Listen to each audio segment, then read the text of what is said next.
আপনার মাধ্যমে সংশ্লিষ্ট মন্ত্রী মহোদয়ের কাছে অনুরোধ জানাবো, কমার্শিয়ালি আমার দৃষ্টিতে কমার্শিয়ালি ভিজিবল হবে এবং জনদুর্ভোগও কমবে, এবং আমি পুনরায় চালু করার জন্য আপনার মাধ্যমে আহ্বান জানাচ্ছি। ধন্যবাদ মাননীয় স্পিকার। ধন্যবাদ মাননীয় সদস্য। মাননীয় সদস্য জনাব মোহাম্মদ আজিজুল ইসলাম, যশোর ৬। অনুপস্থিত। মাননীয় সদস্য জনাব রণজিৎ চন্দ্র সরকার, সুনামগঞ্জ ১। জি, ২ মিনিট। মাননীয় স্পিকার, আপনাকে ধন্যবাদ। কার্যপ্রণালী বিধি ৭১ অনুসারে জনগুরুত্বপূর্ণ বিষয় সম্পর্কে আজকের আমার উপস্থাপনীয় বিষয় হচ্ছে একটি উচ্চ বিদ্যালয়ের শিক্ষক নিয়োগের জন্য। আমার নির্বাচনী এলাকা ২২৪ সুনামগঞ্জ ১ এর আমাদের বাংলাদেশের সবচেয়ে পিছিয়ে পড়া শিক্ষায় আমাদের অঞ্চল। তাহিরপুর অঞ্চলের একটি মাত্র উচ্চ বিদ্যালয় সরকারি রয়েছে। সেখানে ১৪ জন শিক্ষকের মাঝে মাত্র ৪ জন শিক্ষক দ্বারা দীর্ঘ ১০ বছর যাবৎ সেই শিক্ষা প্রতিষ্ঠানটি চলছে। আমি বিভিন্ন জায়গায় তদবির করার পরেও সেখানে সেটি না পারার আজকে মহান জাতীয় সংসদের কথাটি উপস্থাপন করতে হচ্ছে। আমি মাননীয় শিক্ষামন্ত্রী মহোদয়ের দৃষ্টি আকর্ষণ করে আমাদের এই পিছিয়ে পড়া তাহিরপুর অঞ্চলের শিক্ষা ব্যবস্থাকে যাতে ফিরিয়ে আনা যায়, আমাদের সেই শিক্ষক পর্যাপ্ত নিয়োগ দিয়ে যাতে আমাদেরকে সহযোগিতা করেন, সেই দৃষ্টি আকর্ষণ করে আপনাকে ধন্যবাদ জানিয়ে শেষ করলাম। ধন্যবাদ মাননীয় সদস্য। মাননীয় সদস্য জনাব মোহাম্মদ আবুল কালাম আজাদ, কুমিল্লা ৪। ২ মিনিট। মাননীয় স্পিকার, আপনাকে ধন্যবাদ আমাকে এই মহান জাতীয় সংসদে কথা বলার সুযোগ দেওয়ার জন্য। মাননীয় স্পিকার, আমার উপস্থাপিত বিষয় অবৈধ ইটভাটা বন্ধকরণ প্রসঙ্গে। মাননীয় স্পিকার, পরিবেশ অধিদপ্তরের নিয়ম অনুযায়ী কোনো ইটভাটা ১২০ ফুট চিমনি বিশিষ্ট সনাতন প্রযুক্তি ব্যবহার করতে পারবে না। সরকার ২০১২ সালে এই সিদ্ধান্ত নেওয়ার পাশাপাশি পরিবেশ বান্ধব প্রযুক্তি নেই এমন ইটভাটা ২০১৫ সালের পর বন্ধ করার ঘোষণা দেয়। কিন্তু দুর্ভাগ্যজনক হলেও সত্য যে বাংলাদেশ সহ আমার নির্বাচনী এলাকা ২৫২ কুমিল্লা ৪ দেবিদ্বার উপজেলার অসংখ্য অবৈধ ইটভাটা রয়েছে। আমার নির্বাচনী এলাকায় ২৪টি ইটভাটার মধ্যে ১৭টিতে পরিবেশ অধিদপ্তরের ছাড়পত্র নেই। এসব অবৈধ ইটভাটা এলাকার পরিবেশ নষ্ট সহ গোমতী নদীর মাটি বালি অবৈধভাবে উত্তোলন করে ইটভাটা ব্যবহার করেছে, যার ফলে যেই কোনো সময়ে নদী ভাঙনের সৃষ্টি হওয়ার সম্ভাবনা রয়েছে। বিষয়টি আমি পরিবেশ অধিদপ্তর ও স্থানীয় প্রশাসনের কাছে একাধিকবার অভিযোগ করেও কোনো প্রতিকার পাইনি। এমত অবস্থায় আমার জরুরি জনগুরুত্বপূর্ণ সম্পন্ন বিষয়ে প্রয়োজনীয় পদক্ষেপ গ্রহণের জন্য মাননীয় বন, পরিবেশ ও জলবায়ু পরিবর্তন মন্ত্রী মহোদয়ের দৃষ্টি আকর্ষণ করছি। ধন্যবাদ মাননীয় স্পিকার। ধন্যবাদ মাননীয় সদস্য। মাননীয় সদস্য জনাব এইচ.এম. বদিউজ্জামান, বাগেরহাট ৪। অনুপস্থিত। মাননীয় সদস্যবৃন্দ, জরুরি জনগুরুত্ব সম্পন্ন বিষয় মনোযোগ আকর্ষণ বিধি ৭১-এর আওতায় প্রাপ্ত নোটিশ সমূহের উপর ২ মিনিটের আলোচনার পর্ব এখানেই শেষ হল। জি, মাননীয় সদস্য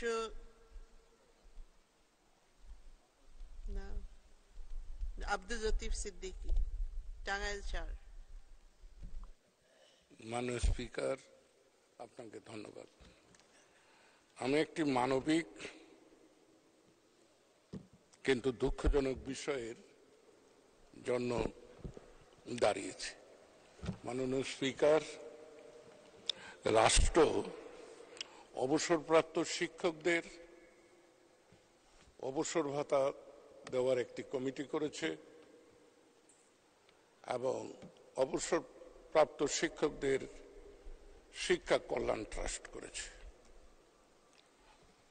কিন্তু দুর্ভাগ্যজনক হলো অবসরপ্রাপ্ত শিক্ষক হয়রানির শিকার হচ্ছে। ২ বছর ৩ বছর অবসরে যাওয়ার পরও তারা তাদের যে সুবিধাটি পাওয়ার কথা রাষ্ট্রের কাছ থেকে সেটি পেতে ব্যর্থ হচ্ছে। শুধু ব্যর্থ হচ্ছে তাই নয়, তাদের উপর জুলুমও হচ্ছে বলা যায়। ব্যাপারটি এইরকম, অনলাইনে তাদেরকে আবেদন করতে বলা হয়। আবেদন করার পর তারা যখন ঘুরোঘুরি শুরু করে তখন বলা হয় যে আমরা পাইনি, এই তথ্যটি আমাদের কাছে আসেনি, নতুন করে কাগজ দিন। এটি যখন বহু মানুষ আমার কাছে অভিযোগ করার পর, বহু অবসরপ্রাপ্ত শিক্ষয়িত্রীরা অভিযোগ করার পর, আমি আজকে সকাল 10টা থেকে 12টা পর্যন্ত এই ট্রাস্টের এবং অবসরপ্রাপ্ত ভাতা দানকারী প্রতিষ্ঠানের ডিজির সঙ্গে টেলিফোনে চেষ্টা করে ব্যর্থ হই। তখন বাধ্য হয়ে আমি মাউসির ডিজিকে টেলিফোন করে তাকে বলি যে আপনি একটু ব্যবস্থা করুন, ওদেরকে বলুন যে আমি কথা বলতে চাই।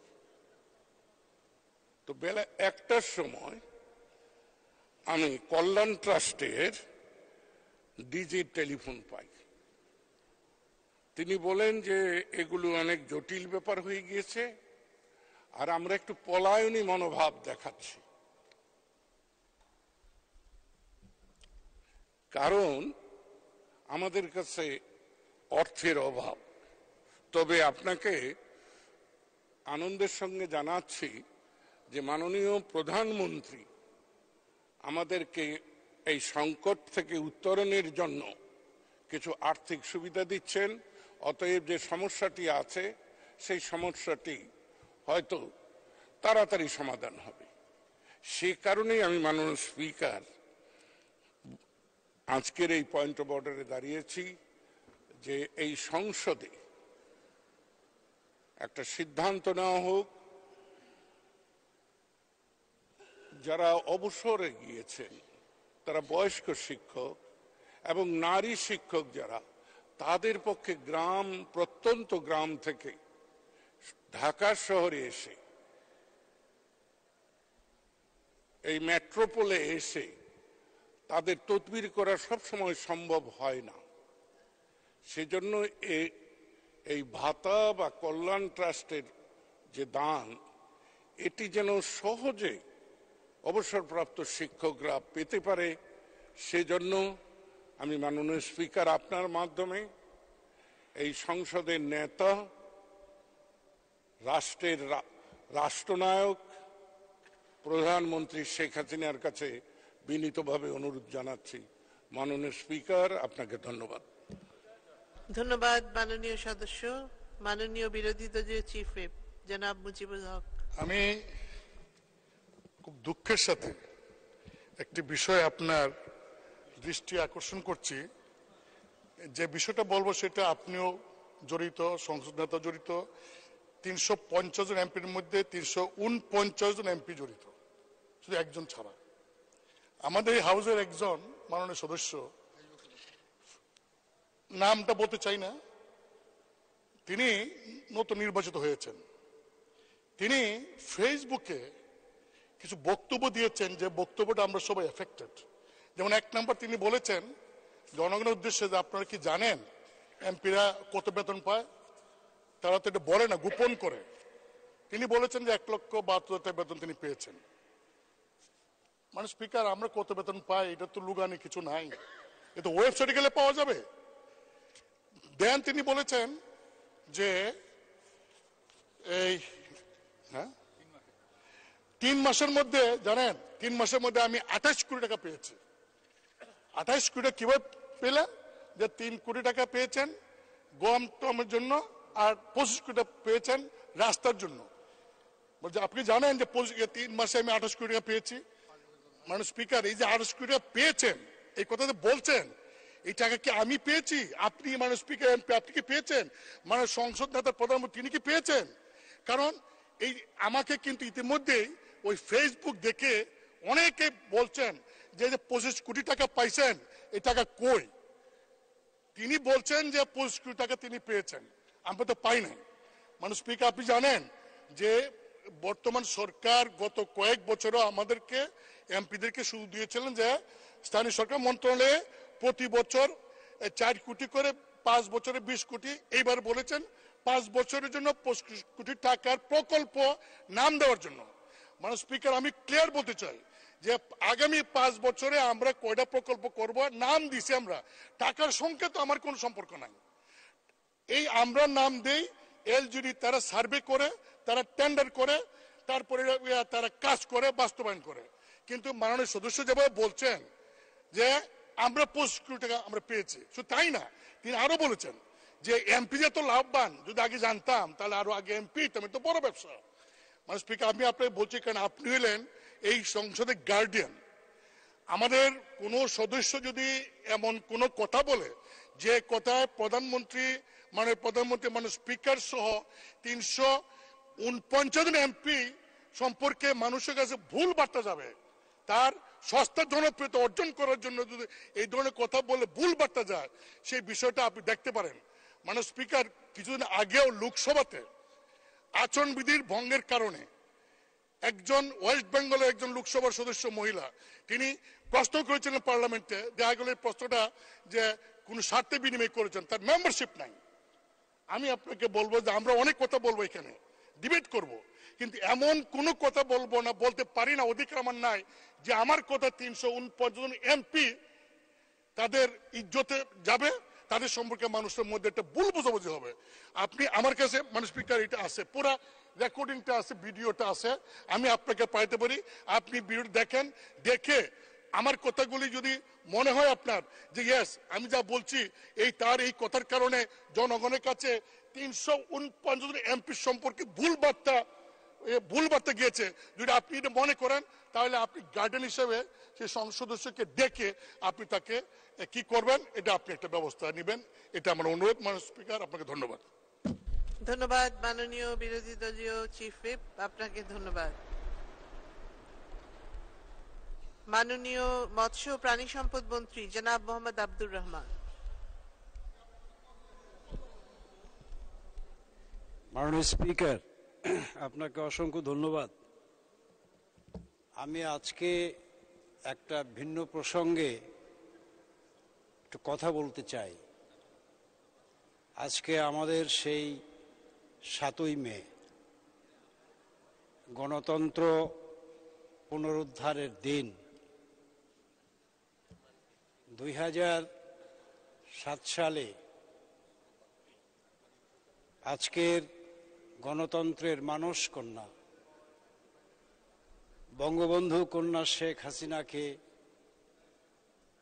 সেদিনের স্বৈর শাসকের পদাঙ্ককারী সামরিক জান্তারা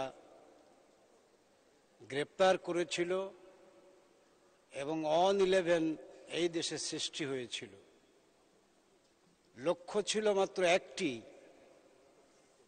-2 ফর্মুলার নামে বঙ্গবন্ধু কন্যা শেখ হাসিনাকে রাজনীতি থেকে নির্বাসিত করা।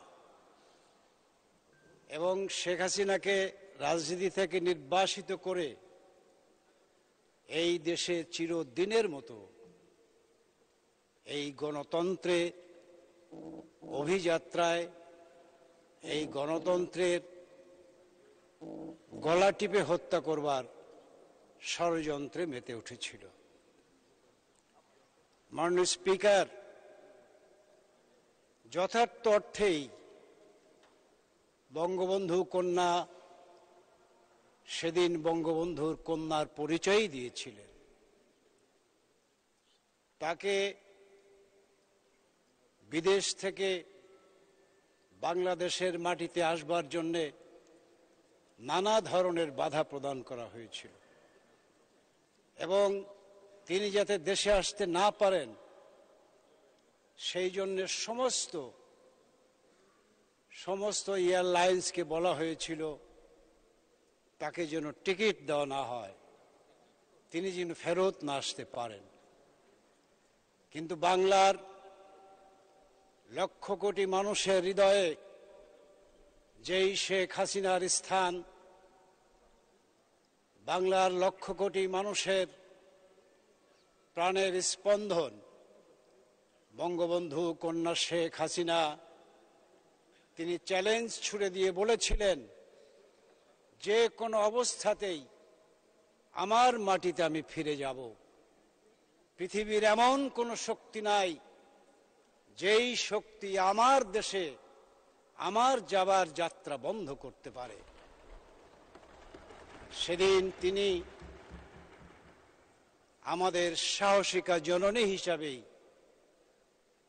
আমাদের এই জন্মভূমিতে ফেরত এসেছিলেন এবং ফেরত এসে সেই অন-11-এর প্রবক্তা যারা ছিল, যারা তাকে রাজনীতি থেকে নির্বাসিত করতে চেয়েছিল, তাদেরকে তিনি বলেছিলেন যে আমি শেখ হাসিনা বঙ্গবন্ধুর কন্যা, সারা জীবন বঙ্গবন্ধুর পাশে থেকে, বঙ্গবন্ধুর কাছে থেকে বঙ্গবন্ধুর সকল সাহসী উচ্চারণ আমি বুকে ধারণ করেছি এবং সেই সাহসী উচ্চারণ আমার জীবন থাকতে আমি বন্ধ করব না।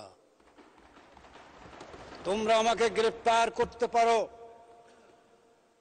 তোমরা আমাকে জেলে নিতে পারো, জুলুম করতে পারো, কিন্তু যেই বাংলার মানুষের জন্য আমার বাবা সারা জীবন লড়াই সংগ্রাম করে গিয়েছে, কারাগারের অন্ধকার প্রকোষ্ঠে তার জীবনের দীর্ঘ 13 বছর কাটিয়েছে, তার কন্যা হিসাবে আমি বলতে চাই, প্রয়োজনে আমি আমার বাবার মতোই কারাগারে যাব, তবু এই দেশের মানুষকে গণতন্ত্র থেকে তোমরা কেউ বঞ্চিত করতে পারবে না, আমি তা হতে দেব না। তাই মাননীয় স্পিকার, এই দিনটিকে আমরা গণতন্ত্র পুনরুদ্ধারের দিন হিসেবে বাঙালি জাতির হৃদয় পটে সারা জীবন বেঁচে থাকবে। আমি তাই আজকে এই মহান সংসদে দাঁড়িয়ে আমাদের প্রিয় নেত্রী বঙ্গবন্ধু কন্যা শেখ হাসিনা, যাকে ঘিরে আজ বাংলার প্রতিটি মানুষ, যাকে ঘিরে আজ বাংলার প্রতিটি ঘর তাদের শেষ ঠিকানা মনে করে, আল্লাহ পাক রব্বুল আলামিনের দরবারে ফরিয়াদ করে বলে, তুমি তাকে দীর্ঘ জীবন দান করো, দীর্ঘ হায়াত দান করো, দীর্ঘ শক্তি দাও, যেই শক্তি সাহস দিয়ে এই বাংলাদেশকে বঙ্গবন্ধুর সেই স্বপ্নের কাঙ্ক্ষিত বাংলাদেশে পরিণত করে যেতে পারে। মাননীয় স্পিকার, তাই আজকে আমাদের প্রিয় নেত্রী, এই সংসদের মহান নেতা, এই বাংলাদেশের মাননীয় প্রধানমন্ত্রী বঙ্গবন্ধু কন্যা শেখ হাসিনাকে উদ্দেশ্য করে বলতে চাই, সেদিন তুমি ছিলে বলেই, সেদিন তুমি ওদের চোখ রাঙানির সামনে পাল্টা চোখ রাঙিয়ে এই বাংলাদেশের মানুষের অধিকারের কথা বলেছিলে বলেই আজ গণতন্ত্র এই দেশে আছে। আজকে বাংলার মানুষ তাদের হৃদয়ের সকল ভালোবাসা নিংড়িয়ে বঙ্গবন্ধু কন্যা তোমাকে পরপর চারবার নির্বাচিত করেছে, সর্বমোট 5মবারের মতো বাংলাদেশের মানুষের প্রধানমন্ত্রী হয়েছ। আজকে ওরা ওদের জায়গায় হারিয়ে গেছে, আজকে ওরা ওদের জায়গায় সেই ইতিহাসের নিকৃষ্টতম জায়গায় ওদের জায়গা হয়েছে। আর বঙ্গবন্ধু কন্যা শেখ হাসিনা আজকে শুধু বাংলাদেশের এই চৌহদ্দি পেরিয়ে নয়, সারা পৃথিবীর মানুষের কাছে আপনি হয়েছেন 3 জনের সৎ প্রধানমন্ত্রীর মধ্যে একজন প্রধানমন্ত্রী। আজ সারা বাংলাদেশের মানুষ তো বটেই, সারা পৃথিবীর মানুষ আজকে আপনাকে শ্রদ্ধা করে। আজ তারা বিশ্বনন্দিত নেত্রী হিসাবে আপনাকে স্বীকৃতি দেয়। তাই আজকে বলবো যে এই 7ই মে এই জাতি কোনোদিন ভুলবে না। যারা সেদিন ষড়যন্ত্র করেছিল ওরা আর কোনোদিন এই বাংলার মাটিতে ফেরত আসতে পারবে না। এই বাংলার মাটিতে কোনো অজুহাতেই অন্ধকার গলিপথ দিয়ে আর কেউ ক্ষমতায় আসবার স্বপ্ন দেখতে পারবে না, সেই পথ রুদ্ধ হয়ে যাবে। মাননীয় স্পিকার, আমি সর্বশেষে মাননীয় প্রধানমন্ত্রীর দীর্ঘায়ু কামনা করে আপনাকে ধন্যবাদ জানিয়ে এবং এই দিবসটি গণতন্ত্র পুনরুদ্ধারের দিবস হিসেবে বাংলার মানুষের কাছে সারা জীবন বিবেচিত হবে, এই প্রত্যাশা ব্যক্ত করে আমার বক্তব্য শেষ করছি। জয় বাংলা, জয় বঙ্গবন্ধু। ধন্যবাদ মাননীয় মন্ত্রী। আমি এখন মাননীয় সদস্য জনাব আহমেদ হোসেন নেত্রকোনা 5কে তার বক্তব্য রাখার আহ্বান জানাচ্ছি। মাননীয় স্পিকার, আজকে 7 মে ঐতিহাসিক দিন। এই দিবসের কথা আপনিও জানেন, দেশবাসীও জানে। লিডার অব দি হাউস মাননীয় প্রধানমন্ত্রী বঙ্গবন্ধু কন্যা শেখ হাসিনা দেশের বাইরে ছিলেন। তৎকালীন 111 গভর্নমেন্ট তাকে আসতে দেবে না, নিষেধাজ্ঞা জারি করেছিল, রেড অ্যালার্ট জারি করেছিল, স্থলে আকাশে সর্বক্ষেত্রে তারা রেড অ্যালার্ট জারি করেছিল, আসতে দেবে না। বাট বঙ্গবন্ধু কন্যা শেখ হাসিনা আমেরিকা থেকে ছুটে আসলেন। তিনি সিদ্ধান্ত নিলেন, আমি আমার দেশের মাটিতে ফিরে যাব, আমি আমার দেশের জনগণের কাছে ফিরে যাব, আমাকে কেউ বাধা দিলে বাধা মানব না। তিনি ছুটে এসেছিলেন। আমাদের মনে আছে, আমরা এয়ারপোর্ট থেকে আসার পথে 2 লাইনে হাজার হাজার লক্ষ লক্ষ মানুষ বঙ্গবন্ধু কন্যা শেখ হাসিনার স্লোগান দিয়ে আমরা তাকে অভিনন্দন জানিয়েছিলাম। দেশে ফিরে এসেছিলেন, 32 নম্বরে গেলেন। আমার মনে আছে, আপনার লেবেট হাসপাতালে সাবিনা ইয়াসমিন অসুস্থ ছিল, ক্যান্সার হয়েছিল, তাকে দেখতে গেলেন। নিচে নেমে এসে মিডিয়ার সামনে দাঁড়িয়ে সাহসের সাথে 111 গভর্নমেন্টকে তুলুতুলু করলেন, তুলুতুলু করে বললেন, এই গভর্নমেন্ট আমি মানি না, আমি ডেমোক্রেসি চাই। তিনি জানতেন গ্রেপ্তার হয়ে যাবেন, গ্রেপ্তার তিনি পরোয়া করেন না। ইতিহাসে প্রমাণিত হয়েছে প্রধানমন্ত্রী শেখ হাসিনা অজেয়, বঙ্গবন্ধু যেমন অজেয় ছিলেন, ইতিহাসে তিনি অজেয়। বঙ্গবন্ধু কন্যা শেখ হাসিনা কখনো পরাজয় মানে না, পরাভব মানে না। তিনি সেদিন না ফিরে না আসলে এই হাউস কি বসতে পারতাম? এই যে অপোজিশন বেঞ্চ কথা বলছেন, আপনারা কি মেম্বার হতে পারতেন? আমরা কি মেম্বার হতে পারতাম? ডেমোক্রেসি আসতো না, এই পার্লামেন্ট থাকতো না। এই পার্লামেন্ট এসেছে আজকে প্রধানমন্ত্রী শেখ হাসিনার নেতৃত্বের কারণে। তাকে আমরা এই হাউস থেকে অভিনন্দন জানাই। কাজেই এই হাউসে দাঁড়িয়ে শেষবারের মতো বলবো, প্রধানমন্ত্রী শেখ হাসিনার পরাজয় নেই। তিনি এগিয়ে যাচ্ছেন, এগিয়ে যাবেন। বাধা বিঘ্ন যতই আসুক, সব বাধা পেরিয়ে তিনি যাচ্ছেন। মৃত্যুকে তিনি কেয়ার করেন না, মৃত্যুকে আলিঙ্গন করতে চান বঙ্গবন্ধুর মতোই। কাজে আজকের সকল মেম্বারদেরকে অভিনন্দন জানাই। আসুন, অপোজিশন বেঞ্চ থেকে পয়েন্ট অফ অর্ডার অনেক কথা হয়েছে। আমি আশা করেছিলাম আজকের দিবসটি নিয়ে আপনারাও কথা বললে ভালো হতো, জাতীয় ঐক্যমত তৈরি হতো এই দিবসটি নিয়ে। এই দিবসটি ঐতিহাসিক, ইতিহাসে লেখা থাকবে প্রধানমন্ত্রী শেখ হাসিনার নাম। মাননীয় স্পিকার, আপনাকে ধন্যবাদ, অভিনন্দন, আমাকে সুযোগ দিয়েছেন। জয় বাংলা, জয় বঙ্গবন্ধু।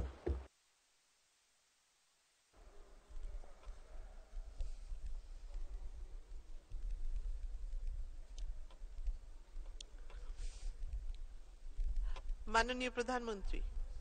জি, মাননীয় স্পিকার, আমি একটু দুই কথা বলে, কারণ এত বলতে গেলে শুধু এই স্তুতি বাক্যই শুনতে হবে। মাননীয় স্পিকার, আমি শুধু আপনাকে এটুকু বলবো যে আজকের দিনটা, হ্যাঁ, আমার জীবনে একটা অনন্য দিন, কারণ আমি সেদিন দেশে ফিরে এসেছিলাম শত বাধা অতিক্রম করেই। আমাকে সেই সময় তত্ত্বাবধায়ক সরকারের অনেক উপদেষ্টাও ফোনে বলেছিল আপনি আসবেন না, আপনার বাইরে থাকা যা যা লাগে করব। আবার কেউ কেউ আমাকে ধমকও দিয়েছিল। একথা বলা হয়েছিল যে বাংলাদেশে ফিরলে ওই এয়ারপোর্টেই মেরে ফেলে দেবে। আমি বলছিলাম আলহামদুলিল্লাহ, আমি নিজের দেশের মাটিতে তো মরবো, কিন্তু আমি আসব। সমস্ত এয়ারলাইন্সকে নিষেধ করা হয়েছিল আমাকে যেন বোর্ডিং পাস না দেওয়া হয়। আমেরিকায় 3 ঘন্টা এয়ারপোর্টে দাঁড়িয়ে তাদের সাথে ঝগড়া করে ব্রিটিশ এয়ারওয়েজে আমি লন্ডন পর্যন্ত আসি। লন্ডনে যখন আমি যেদিন প্লেনে উঠতে যাই, আমাকে উঠতে দেওয়া হয়নি। সেদিন আমি প্রতিজ্ঞা করেছিলাম যেভাবে আমি দেশে ফিরবো। এমনকি আমি যখন এয়ারপোর্টে রওনা হই, তখন আমাকে অনেকে ফোনে বলেছে যে আপনি আসবেন না, আসলে আপনাকে মেরে ফেলে দেবে। আমি পড়া করিনি, তবে আমি কৃতজ্ঞতা জানাই আমাদের আওয়ামী লীগের নেতৃবৃন্দ, কর্মী ভাইদের প্রতি। তখন বলা হয়েছিল যে কেউ যেন এয়ারপোর্টে না যায়, এমনকি আমার দলের ভিতর থেকেও। তখন দলে যিনি সেক্রেটারি ছিলেন তিনি সবাইকে বলে দিয়েছেন কেউ এয়ারপোর্টে গেলে তাকে বহিষ্কার করা হবে। কয়েকজনের নাম নির্দিষ্ট করা ছিল। আর আমাদের নেতাকর্মী কেউ রাস্তায় থাকতে পারবে না। আমি শুধু এইটাই মেসেজ দিয়েছিলাম যে সকলেই থাকবে, তবে আমরা গেরিলা যুদ্ধ করেছি, সবাই ঘাসের সঙ্গে মিশে থাকবা। আমার প্লেনটা না নামা পর্যন্ত দরজা খুলবে, আমি বের না হওয়া পর্যন্ত তোমার বের হবে না। আমাকে বলা হয়েছিল যে আমি গাড়িতে উঠলে আমাকে একটা অজ্ঞাত স্থানে নিয়ে যাওয়া হবে। আমি উঠে আমার শুধু ড্রাইভারকে বলছি যে যেখানে মানুষ যাচ্ছে সেখানে যাবা, ওই ফ্লাইওভারের উপরে উঠবা না। সেই হাজার হাজার মানুষ রাস্তায়।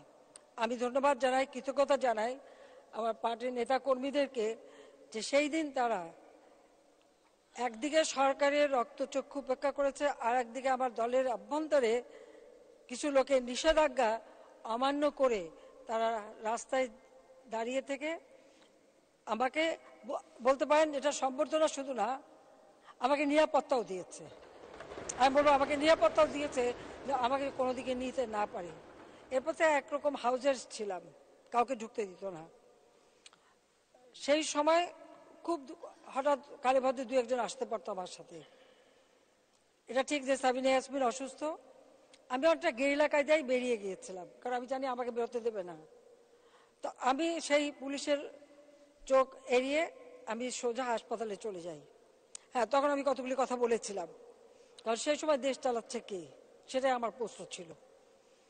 যা হোক, অত কথা বলার সময় নেই। আমি শুধু এটুকু বলবো যে সেদিন আমি খুব কড়া কথা কিছু বলেই তার পরদিন সকালেই পুলিশ হাজির, আর্মি হাজির, এবং আমাকে গ্রেপ্তার করে। সংসদ ভবনের একটা, তখন ওটা প্রায় পরিত্যক্ত অবস্থায় ছিল, সেখানে আমাকে নিয়ে আসে। সমস্ত একদম করা, মানে ওখানে আমি বলবো ফাঙ্গাস পড়া, খুবই নোংরা, ওরকম একটা জায়গায় নিয়ে এই সংসদ ভবনের বিল্ডিং তখন অনেকটা পড়েছিল, সেখানে এনে আমাকে বন্দি করে রাখে। যাই হোক, এটা শুধু এই দিন না, 83 সালে এরশাদ সাহেব আমাদেরকে গ্রেপ্তার করে নিয়ে গিয়েছিল ওরকম 30 নম্বর হেয়ার রোড, লাল দালান, এখন তো বিল্ডিং হয়েছে, সেখানে রেখেছিল। সেখান থেকে আমাকে ডিজিএফআই অফিসে নিয়ে যায় ইন্টারোগেশন করতে। কাজে এরকম, এবং এরশাদ সাহেবের আমলে বেশ কয়েকবারই গ্রেপ্তার করে, হাউস অ্যারেস্ট করে, কখনো কন্ট্রোল রুমে বসিয়ে রাখে সারা রাত। আমি, মতি আপা, সাহার আপা আজকে নেই, আমাদের 3 জনকে একসাথে নিয়ে যায়। তো এরকম বারবার গ্রেপ্তারও হয়েছি, অনেক বাধা, সরাসরি গুলি, বোমা, গ্রেনেড, সব কিছু অতিক্রম করেই আজকে এখানে এসে জনগণের সেবা করতে পারছি। সেই জন্য আমি শুধু দাঁড়িয়েছি বাংলাদেশের জনগণের প্রতি আমার কৃতজ্ঞতা জানাতে আমার দলের নেতা কর্মী আজকে অনেকেই বেঁচে নাই, তারা সব কিছু রক্তচক্ষু উপেক্ষা করে, এবং সাধারণ জনগণ তারা সেই দিন যে গিয়েছিলেন, যার জন্য আমি দেশে ফিরে আসতে পেরেছি, এবং আমি প্রতিজ্ঞা করেছি আমি ফিরে আসবই। তো আমি সেভাবে আসছি। 17ই মে ওইভাবে এসেছিলাম প্রায় 6 বছর পর, আর 7ই মে এসেছিলাম 2007 সালে। যাই হোক, আমি সবার প্রতি কৃতজ্ঞতা জানাই এবং আজকে দিনে আমি জাতির পিতা বঙ্গবন্ধু শেখ মুজিবের প্রতি শ্রদ্ধা জানাই। এটুকু বলবো যে বাবা মা আমাদেরকে শিখিয়েছেন সাহসের সাথে এগিয়ে চলা এবং সেই সাহসের সাথে এগিয়ে চলে জনগণের জন্য কাজ করা, এবং সেটা আমি করে যাচ্ছি। এবং এর জন্য আমার দেশবাসীর প্রতি আমার কৃতজ্ঞতা জানাতে আমি উঠেছি, যে আমি আমার দেশের মানুষের প্রতি আমার কৃতজ্ঞতা জানাই যে আমার আর কিছুই ছিল না, বাবা মা ভাই সব হারিয়ে একমাত্র দেশের মানুষই আমার একমাত্র শক্তি এবং প্রেরণা। আমি সেই শক্তি নিয়েই এগিয়ে যাচ্ছি এবং বাংলাদেশ এগিয়ে যাচ্ছে, বাংলাদেশ এগিয়ে যাবে, এটাই আমার কথা। বাংলাদেশ এগিয়ে যাবে, বাংলাদেশকে জাতির পিতার স্বপ্নে বাংলাদেশ করব। আজকে দিয়ে সেই কথা বলি। আর সবচেয়ে বড় কথা, আমি যখন বন্দী ছিলাম, আমার ছোট বোন রেহানা, সে রাজনীতি করে না, সামনে নেই, কিন্তু সে অসাধ্য সাধন করতে পারে। প্রত্যেকটা জেলা উপজেলা সকল নেতা কর্মী সকলের সঙ্গে যোগাযোগ রেখেছে এবং সে ওই লন্ডনে বসেই সে কাজ করেছে। কাজে তার জন্য আমার দোয়া। তো সবাইকে ধন্যবাদ। জয় বাংলা, জয় বঙ্গবন্ধু, বাংলাদেশ চিরজীবী হোক। ধন্যবাদ মাননীয় প্রধানমন্ত্রী। মাননীয় সদস্যবৃন্দ, দিনের কার্যসূচি অনুযায়ী এখন জরুরি জনগুরুত্ব সম্পন্ন বিষয়ে মনোযোগ আকর্ষণ বিধি ৭১ গৃহীত নোটিশ সমূহের উপর আলোচনা অনুষ্ঠিত হবে। প্রথমেই আমি মাননীয় সদস্য জনাব এস.এম. আতাউল হক সাতক্ষীরা ৪-কে তার জরুরি জনগুরুত্ব সম্পন্ন বিষয়ে মনোযোগ আকর্ষণের নোটিশটি পড়ার আহ্বান জানাচ্ছি। অনুপস্থিত, উত্থাপিত হল না।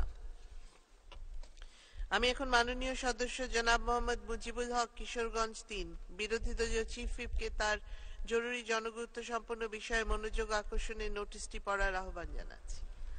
মাননীয় স্পিকার, আপনাকে ধন্যবাদ। মাননীয় স্পিকার, আমি কার্যপ্রণালী বিধি ৭১ অনুসারে জরুরি জনগুরুত্বপূর্ণ বিষয় সম্পর্কে মাননীয় পানি সম্পদ প্রতিমন্ত্রী মহোদয়ের দৃষ্টি আকর্ষণ করছি। আমার নোটিশের উত্থাপনীয় বিষয় নরসুন্দা নদী খনন প্রসঙ্গে।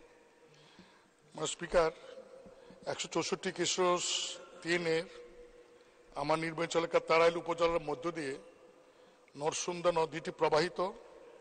এই নদীটি হাওড়া এলাকা থেকে কিশোরগঞ্জ সদর হয়ে হুসেনপুরের ব্রহ্মপুত্র নদীর সঙ্গে এক সময় সংযোগ ছিল।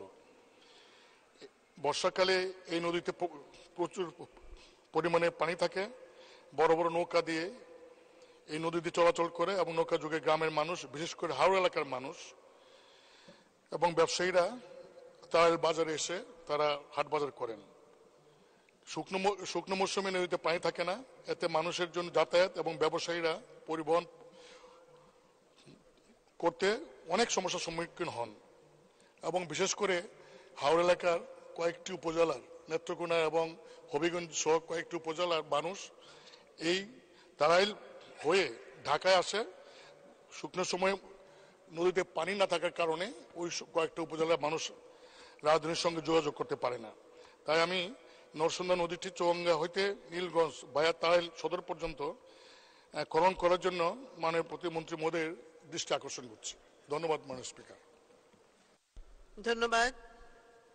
আমি এখন মাননীয় পানি সম্পদ প্রতিমন্ত্রী জনাব জাহিদ ফারুককে এ বিষয়ে তার সংক্ষিপ্ত বিবৃতি প্রদানের আহ্বান জানাচ্ছি। স্পিকার, আপনাকে ধন্যবাদ। বিরোধী দলের চিফ হুইপ জনাব মুজিবুল হকের ৭১ বিধিতে যে উনি পয়েন্টটি উপস্থাপন করেছেন, এই বিষয়ে ওনাকে আমি ইতিপূর্ব আমি জানিয়েছিলাম সংসদেই। তারপরে আমি বলতে চাই যে নরসুন্দা নদীটি কিশোরগঞ্জ জেলা হোসেনপুর উপজেলা চরকাউনা এলাকার ব্রহ্মপুত্র নদ হতে উৎপন্ন হয়ে কিশোরগঞ্জ জেলার শহরের মধ্যে প্রবাহিত হয়ে একরামপুর নামক স্থানে দুই ভাগে ভাগ হয়েছে। একটা নীলগঞ্জ ভায়া তারাইল চৌগঙ্গা হয়ে ধনু নদী পতিত হয়েছে, আরেকটি শাখা করিমগঞ্জ কাজলা হয়ে চামড়াঘাটের নিকট ধনু নদী পতিত হয়েছে। আমরা এটা কিশোরগঞ্জ জেলায় নরসুন্দা নদীর দুইটি চ্যানেলে মোট দীর্ঘ ৯৭ কিলোমিটার, তন্মধ্যে উজানের অংশে তথা হোসেনপুর উপজেলাধীন এলাকায় ১৫ কিলোমিটার পুনঃখনন কাজ, ৬৪ জেলার অভ্যন্তরে কাজ চলমান রয়েছে। উল্লেখ্য যে নরসুন্দা নদীর ৩৫ কিলোমিটার অংশ আমরা এর আগে করতে চেয়েছিলাম, কিন্তু সেই সময় এলজিইটি কর্তৃক এই প্রকল্পটি হাতে নেওয়ার জন্য প্রকল্পটি আমরা করতে পারিনি। পরবর্তীতে আমরা পানি সম্পদ মন্ত্রণালয় তারাইল উপজেলা দিয়ে নীলগঞ্জ চৌগঙ্গা পর্যন্ত ২৩ কিলোমিটার নরসুন্দা নদী পুনঃখনন করার পরিকল্পনা গ্রহণ করেছে। উক্ত পুনঃখনন কাজে ৬৪ জেলা অভ্যন্তর ছোট নদী, খাল ও জলাশয় পুনঃখনন প্রকল্প দ্বিতীয় পর্যায়ে আমরা 23 কিলোমিটার খনন কাজের সম্ভব পরিকল্পিত ব্যয় 52 কোটি 79,80,000 টাকা আমরা ব্যয় ধারণ করা হয়েছে। প্রকল্পটি অনুমোদিত হলে অগ্রাধিকার ভিত্তিতে দর্শনদা নদী খাল খনন বাস্তবায়ন করা হবে। এই খনন কাজের ফলে নদীর নাব্যতা ফিরে পাবে এবং শুকনো মৌসুমে নৌ চলাচল নির্বিঘ্ন হবে। এটা ছাড়াও কিশোরগঞ্জ এলাকায় 10টি নদীতে আমরা 10টি উপজেলায় আমরা নদী তীরপ্রতিরক্ষা কাজ করছি এবং এই এলাকার পুরো এলাকাটিতে আমরা ফিজিবিলিটি স্টাডি করে আমরা বড় একটা প্রকল্প নিয়ে ওই এলাকার জলবদ্ধতা এবং যে শুকনো মৌসুমে যে পানি না থাকে সেই বিষয়ে আমরা একটা প্রকল্প হাতে নিয়েছি। এটা ফিজিবিলিটি স্টাডি পেলে পরেই এই প্রকল্পটি হাতে নেওয়া হবে, বাস্তবায়ন করা হলে পরে আমরা আশা করি যে আপনার এই এলাকায় সমস্যাটা আমরা দূর করতে সক্ষম হব। ধন্যবাদ মাননীয় স্পিকার। ধন্যবাদ মাননীয় মন্ত্রী। মাননীয় বিরোধী দলীয় চিফ হুইপ জনাব মোহাম্মদ মুজিবুল হক, আপনি একটি প্রশ্ন করতে পারেন। মাননীয় স্পিকার, আপনার মাধ্যমে মাননীয় মন্ত্রী মহোদয়কে আমি ধন্যবাদ জানাচ্ছি। আমার পাশে যিনি বসেন জনাব হাফিজউদ্দিন, তিনি আমাকে বললেন যে মাননীয় প্রতিমন্ত্রী খুবই যে কোনো বিষয়ে মাননীয় এমপি সাহেব যদি কোনো চিঠি দেন, ডিও দেন, কুইক রেসপন্স করেন। আমি আশা করি যে যেহেতু উনি সমস্ত বিষয়ে বিশেষ করে যারা আমাদের কিশোরগঞ্জে অনেক এমপি সাহেবরা আপনাকে ডিও দিয়েছে এবং অনেকগুলি কাজও আপনি হাওড়া এলাকায় আরম্ভ করেছেন। আমি আমার এইটাতে আসলে এই হাওড়া এলাকায় অনেকগুলো উপজেলার মানুষ তারাইল হয়ে কিন্তু ঢাকা আসে। তারপরে আসলে এই শুকনার সময় খুব সমস্যা হয়। অন্তত পক্ষে এই 70 কিলোমিটার এটা খুব বেশি মানে আপনার ব্যয় হবে না। আমি আমার এলাকার জনগণ আজকে আপনি বলছেন, আমার এলাকার কিন্তু মানুষ আপনার বক্তব্য শুনছে, মাননীয় প্রধানমন্ত্রী আছেন। আমি আপনার কাছ থেকে কুইক রেসপন্সটা চাই যাতে আগামী মৌসুমে অন্তত কাজটি ধরা যায়, তার জন্য আপনি একটু উদ্যোগ নেবেন, এটা আমার অনুরোধ। ধন্যবাদ মাননীয় স্পিকার। ধন্যবাদ মাননীয় প্রতিমন্ত্রী। আপনাকে ধন্যবাদ। আসলে আজকে এই বিষয়টা নিয়ে সকালবেলাও আমি আলোচনা করেছি আমার ইঞ্জিনিয়ারের সঙ্গে। আপনি যেটা বলেছেন 17 কিলোমিটার, সেটা একটা উপায় আছে, কিন্তু আমরা চাই যে সার্বিকভাবে সেই এলাকাটা যাতে করে আমরা নদীর জলবদ্ধতাটা এবং শুকনো মৌসুমে যে পানি না থাকে সেটা সার্বিকভাবে যদি আমরা প্রকল্পটা হাতে না নিই, তাহলে পিসমিল প্রকল্প হাতে নিলে পরে কিন্তু আপনি কয়েক বছর পরে কিন্তু আপনারা দেখবেন যে আবার জলবদ্ধতা হয়ে গিয়েছে। তো আমাদের এই ফিজিবিলিটি স্টাডি রিপোর্টটা আসলে পরে আমরা সার্বিকভাবে প্রকল্পটা আমরা হাতে নেব।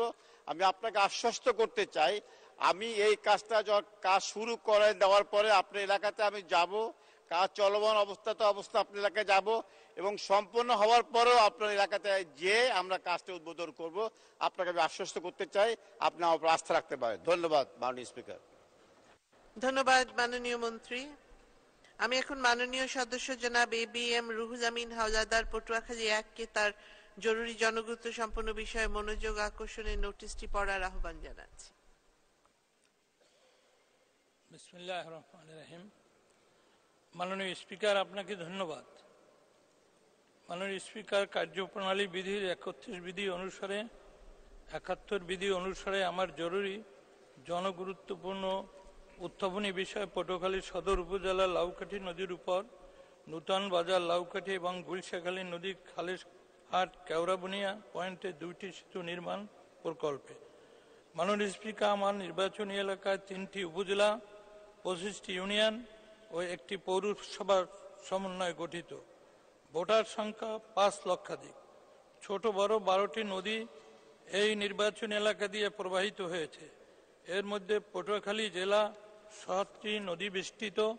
মাননীয় স্পিকার, পটুয়াখালী পৌরসভার উত্তরে লাউকাঠি নদী, এই নদীর কারণে পটুয়াখালী শহরের উত্তরে কয়েকটি ইউনিয়ন যেমন লাউকাঠি, শ্রীরামপুর ও দুমকি উপজেলায় একটি অংশ এই জনপদকে বিচ্ছিন্ন করে রেখেছে। প্রতিদিন শহরে হাজার হাজার মানুষ সীমাহীন কষ্ট দুর্ভোগ সহ্য করে তাদের দৈনন্দিন কাজে জীবন বাজি রেখে শহরে আসতে হয়। অপরদিকে গুলিশাখালী নদীর সদর উপজেলার দক্ষিণ পশ্চিম জনপদের কয়েকটি ইউনিয়ন যেমন বড় বিঘাই, ছোট বিঘাই, খাসেরহাট বাজার সংলগ্ন ছোট বিঘাই ও মরিচবুনিয়া ইউনিয়নের জনসাধারণের এবং স্কুল কলেজের ছেলেমেয়েরা যাতায়াতের চরম ঝুঁকি নিয়ে জেলা শহরে আসতে হয়। এছাড়াও এই জনপদ দিয়ে পার্শ্ববর্তী উপজেলা মির্জাগঞ্জ, বরগুনা জেলার প্রতিদিন হাজার হাজার মানুষ এই নদীপথে খেওয়া নৌকায় পারাপার হয়ে যায়। এতে প্রায়ই দুর্ঘটনা ঘটে, অনেকেই অকাল মৃত্যুবরণ করে এবং জানমালের ক্ষতি ও শ্রমজীব মানুষের কর্মঘণ্টা অপচয় হয়। কৃষক তাদের কৃষি পণ্য সময় মতো বাজারজাত করতে পারছে না, ফলে কৃষক ন্যায্য মূল্য পায় না। দেরিতে পারাবারের কারণে তাদের কৃষি পণ্য পচে যায়। প্রান্তিক কৃষকরা মারাত্মকভাবে আর্থিক ক্ষতির সম্মুখীন হয়। এতে খেটে খাওয়া মানুষের কর্মোদ্যম হারিয়ে ফেলে। এই নদীর উপর সেতু প্রকল্প দুটি বাস্তবায়ন হলে মির্জাগঞ্জ, বরগুনা, পটুয়াখালী ও 20টি ইউনিয়ন পটুয়াখালী জেলা হেডকোয়ার্টারের সাথে সংযুক্ত হবে এবং 5 লক্ষাধিক মানুষ লাভবান হবে। এই ব্রিজ দুটি নির্মাণ হলে ভোলা, লক্ষ্মীপুর থেকে বরিশালে কাউয়ার চট্টু ডিনারের পুল ভায়া দুমকি হয়ে জেলা আঞ্চলিক মহাসড়কের মাধ্যমে আমাদের মাননীয় প্রধানমন্ত্রী নির্মিত পায়রা পোর্ট, সাগরকন্যা, কুয়াকাটা ও কলাপাড়ায় যে প্রস্তাবিত আন্তর্জাতিক বিমানবন্দর এবং সদর উপজেলা আউলিয়াপুর ইউনিয়নে ইপিজেড এর যে মেগা প্রকল্পের কাজ চলমান আছে তা পরিপূর্ণতা আসবে এবং সরকারের ব্যাপক রাজস্ব বৃদ্ধি পাবে। ফলে আমার দৃঢ় বিশ্বাস, মাননীয় স্পিকার, আমি 10ম জাতীয় সংসদে এই এলাকার সংসদ সদস্য থাকাকালীন সময় এই সেতু প্রকল্প দুইটি নির্মাণের লক্ষ্যে কার্যক্রম শুরু করেছিলাম এবং এ ব্যাপারে সংশ্লিষ্ট কর্তৃপক্ষ বিশেষজ্ঞ টিম বহুবার স্থান পরিদর্শন করেছে। অত্র এলাকায় সকল উন্নয়নমূলক প্রকল্প পরিদর্শনের জন্য জেলা আওয়ামী লীগের নেতৃবৃন্দ একযোগে সকল উন্নয়নমূলক প্রকল্প পরিদর্শন করেছেন। সরকারের সদিচ্ছা থাকা সত্ত্বেও সময়ের পরিক্রমায় এই কার্যক্রমটি থেমে যায়। মাননীয় স্পিকার, বর্তমান সরকারের গ্রামীণ অবকাঠামোতে উন্নয়নের সুফল প্রায় 90% মানুষ ভোগ করছে। এই ব্রিজ দুটি নির্মাণের কারণে অত্র এলাকার শতভাগ মানুষ যোগাযোগের আওতায় আসবে এবং সদর উপজেলা বিচ্ছিন্ন জনপদ থেকে এই ভূখণ্ডে মিলিত হবে। মাননীয় স্পিকার, এলাকার সকল জনসাধারণের প্রাণের দাবি এই ব্রিজ দুইটি কবে নাগাদ নির্মাণ করা হবে এবং বহু প্রত্যাশা নিয়ে অপেক্ষা করেছেন দেশের মানুষ। বিষয়টি জরুরি, জনগুরুত্বপূর্ণ বিষয়। মাননীয় স্থানীয় সরকার মন্ত্রীর সদয় দৃষ্টি আকর্ষণ করছি যাতে ব্রিজ দুটি নির্মাণের কার্যক্রম যথাশীঘ্র শুরু হয়। আমি আমার এলাকার জনগণের পক্ষ থেকে ধন্যবাদ মাননীয় সদস্য। মাননীয় স্থানীয় সরকার, পল্লী উন্নয়ন ও সমবায় মন্ত্রী জনাব মোহাম্মদ তাজুল ইসলাম এ বিষয়ে একটি সংক্ষিপ্ত বিবৃতি দানের আহ্বান জানাচ্ছি। জি, একেবারে মাননীয় স্পিকার, আপনাকে ধন্যবাদ। পটুয়াখালী সদর উপজেলার লাউকাটি নদীর উপরে নতুন বাজার লাউকাটি পয়েন্টে এবং গুলিশা খালি নদীর উপর খাসের হাট ও কেওয়া বুনিয়া পয়েন্টে দুটি সেতু নির্মাণের সম্ভাব্যতা যাচাই করা হয়েছে। সেতু দুটি নির্মাণের লক্ষ্যে ডিপিপি প্রণয়নের কাজ চলমান আছে। অর্থের সংস্থান এবং ডিপিপি অনুমোদনের পর সেতু দুটি নির্মাণের কাজ আরম্ভ করা হবে। মাননীয় স্পিকার, আপনাকে ধন্যবাদ। ধন্যবাদ মাননীয় মন্ত্রী। মাননীয় সদস্য জনাব ABM রুহুল আমিন হাওলাদার, আপনি একটি প্রশ্ন করতে পারেন। মাননীয় স্পিকার, আপনাকে ধন্যবাদ। আমি গভীর কৃতজ্ঞতা জানাই মাননীয় প্রধানমন্ত্রী, তিনি এই ব্যাপারে আমি বুঝতে পেরেছি তার সম্মতি আছে এবং ইনশাআল্লাহ দক্ষিণ অঞ্চলে যত উন্নয়নমূলক কাজ তিনি করেছেন, আমাদের পদ্মা ব্রিজ, আমাদের পটুয়াখালী ব্রিজ, শেখ রাসেল, শেখ কামাল, শেখ জামাল ব্রিজ সহ পায়রা বন্দর তিনি নির্মাণ করে আমাদের দক্ষিণ অঞ্চলের মানুষকে কৃতার্থ করেছেন। আমরা চিরকৃতজ্ঞ এবং এই দিনে আল্লাহর কাছে প্রার্থনা করছি আল্লাহ তাকে দীর্ঘায়ু করুক এবং তিনি যাতে এদেশের মানুষের প্রত্যাশা পূরণ করতে পারেন। আল্লাহ তাকে সর্বক্ষেত্রে সফলতা দেন। আসসালামু আলাইকুম। মাননীয় মন্ত্রী।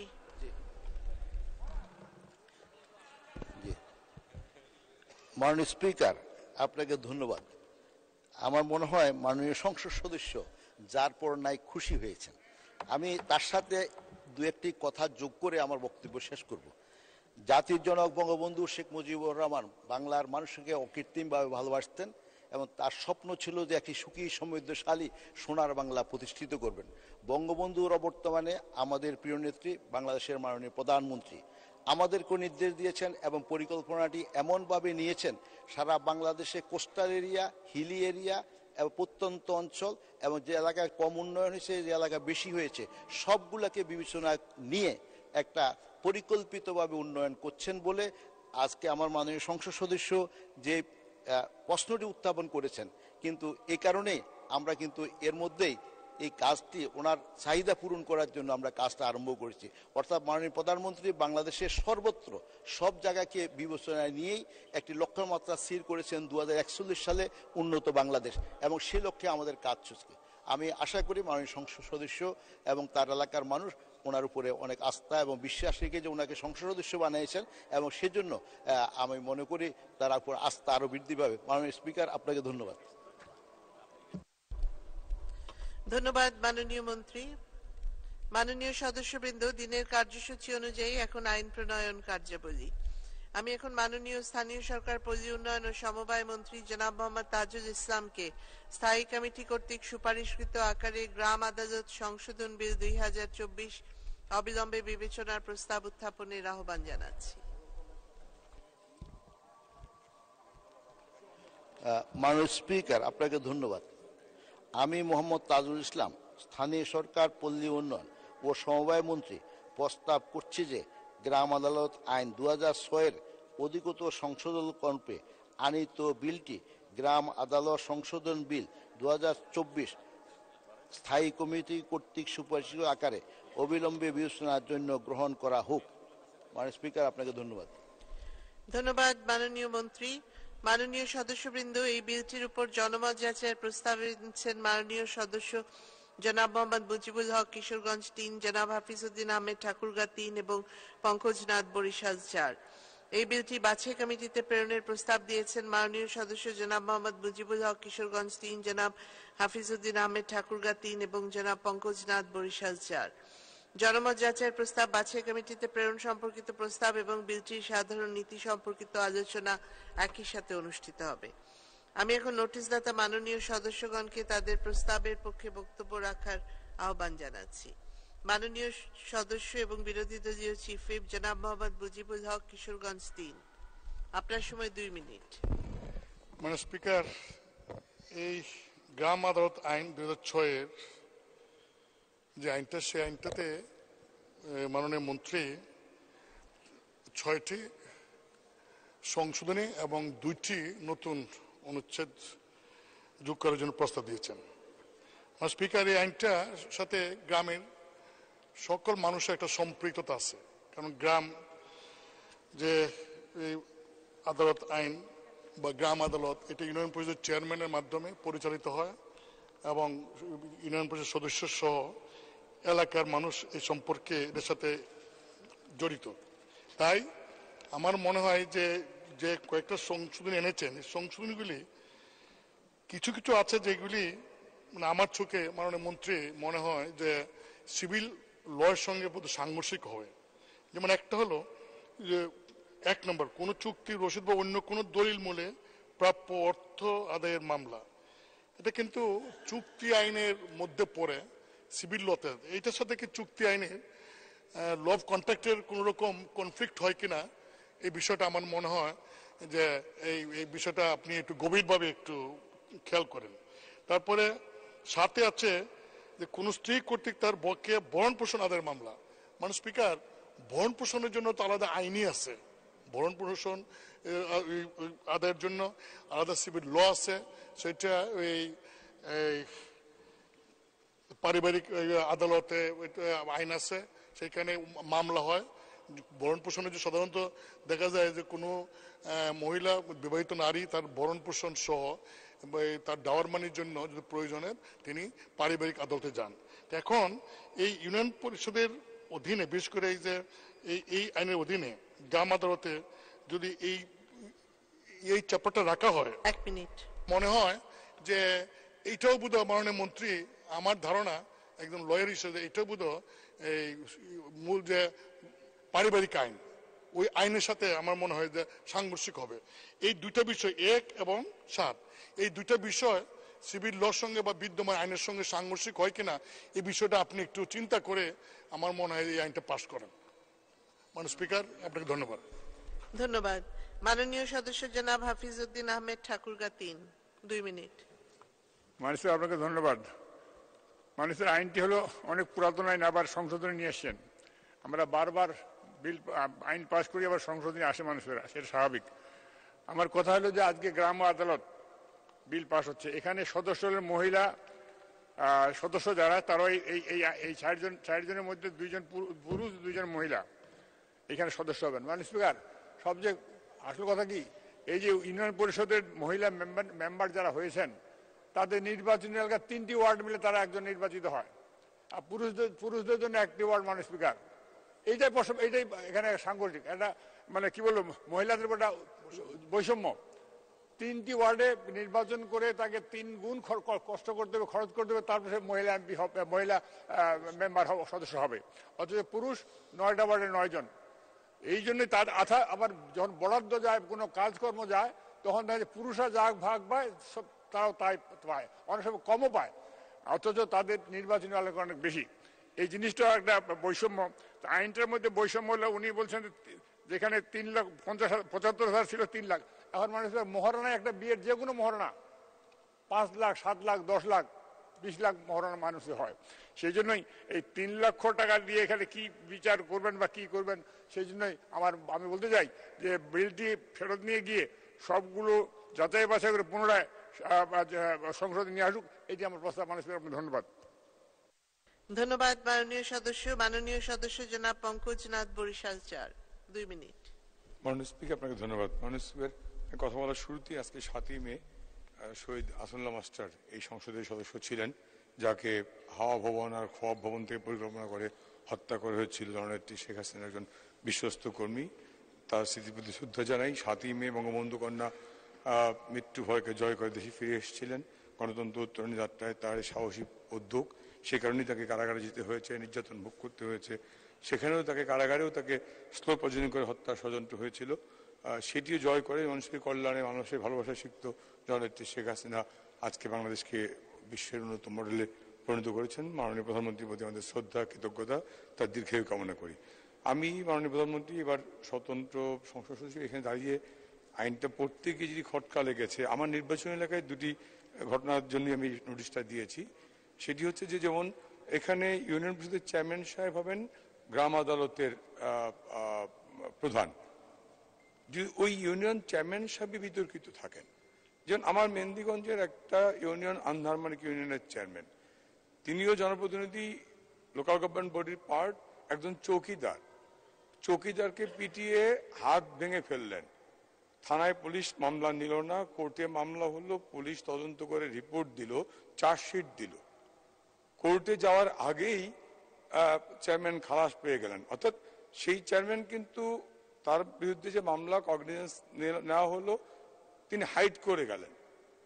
ওই চেয়ারম্যানের বিরুদ্ধে চার্জশিট দেওয়ার পরে তিনি এটি কাউকে জানালেন না, না ইউনো না, ওটা সুপারভাইজ কে করবে? একই ঘটনা আছে উলানিয়া উত্তর দক্ষিণে। 16 সালে ইউনিয়ন আওয়ামী লীগের সহসভাপতিকে হত্যা মামলায় যারা আসামি ছিলেন, 16 সালের মামলায়, মামলার নাম্বারটা হচ্ছে মাননীয় স্পিকার আমি বলি GR 96/2016, মেহেন্দিগঞ্জ থানার মামলা। 1 মিনিট শেষ করবেন। সেই মামলার চার্জশিট দেওয়া হলো অনেক পরে এসে 22 সালে 21/7/2022, এবং সেই মামলা কোর্টে আমলে নিল।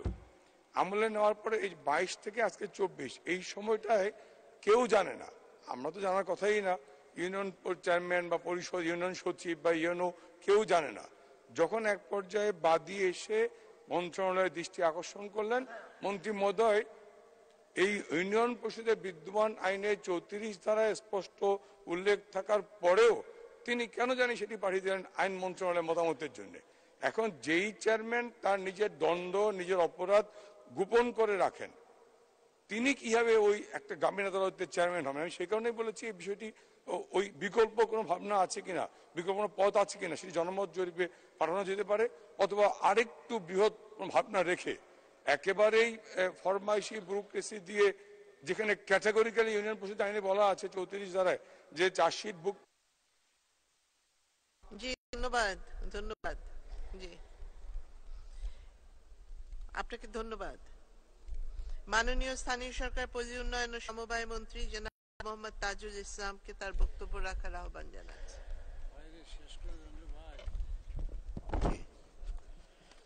মাননীয় স্পিকার, আপনাকে ধন্যবাদ। এখানে যে বিষয়গুলো আলোচনায় এসেছে, আসলে এই বিলটি যখন এই পার্লামেন্টে এসেছে এর পূর্বে অনেকগুলা প্রক্রিয়া অনুসরণ করা হয়েছে। এটা আপনার ক্যাবিনেটে গিয়েছে, আইন মন্ত্রণালয়ে গিয়েছে এবং সেখান থেকে পার্লামেন্টে উত্থাপিত হয়েছে। এরপরে সংসদীয় কমিটিতে গেছে এবং সংসদীয় কমিটি যাচাই বাছাই করেছেন এবং এটা নিয়ে আমরা বাহিরেও বেশ কিছু সেমিনার সিম্পোজিয়াম করেছি এবং সেখানে আমাদের দেশের প্রতিযশার আইনজীবীরাও সেখানে যোগদান করেছেন, তাদের মতামত দিয়েছেন। সবগুলা পরীক্ষা নিরীক্ষা করে এই আইনটিকে সংশোধনীর আকারে এখানে উত্থাপন করা হয়েছে। মাননীয় স্পিকার, এখানে বিষয়টা হলো যে ছোটোখাটো অনেক বিরোধ হয় এবং যেগুলো সাধারণ গরিব মানুষরা বিভিন্ন সময় এই সমস্ত বিরোধের কারণে ক্ষতিগ্রস্ত হয়, তারা কোথাও আইনের আশ্রয় নিতে পারে না এবং তারা কোর্টে যেতে পারে না। আর উপরন্তু আমাদের কোর্টের উপরে এই সমস্ত ছোটোখাটো বিষয়গুলা যদি কোর্টের পর্যায়ে যায় তাদের অতিরিক্ত চাপ সৃষ্টি হয়। সেই উদ্দেশ্যকে সামনে রেখে এই আইনটা করা হয়েছে এবং এই আইনের যথাযথ আপনার সুফল মানুষ ভোগ করছেন। এই অবস্থার পরিপ্রেক্ষিতে এটিকে কয়েকটি জায়গাতে সংশোধন করা দরকার। ৭৫,০০০ টাকার কথা যেটা বলা হয়েছে আর অন্যান্য বিষয়গুলো, তো এটা এখানে আমাদের মাননীয় সদস্য মজিবুর রহমান চুন্নু যে কথা বলে, কোনো ব্যক্তির রসিদ বা অন্য কোনো দলিল মূলে প্রাপ্য অর্থ আদায়ের মামলা, এখন সেখানে হলো যে মামলা ৩ লক্ষ টাকার। অতএব এক্ষেত্রে আমার মনে হয় না আমাদের সিআরপিসি অথবা প্যানেল কোর্টের সাথে কোনো সাংঘর্ষিক কিছু হবে বলে। তারপরে দিয়ে এখানে উনি ৭ নম্বরের কথা বলেছেন, কোনো স্ত্রী কর্তৃক তাহার বকেয়া ভরণ পোষণের আদায়ের মামলা।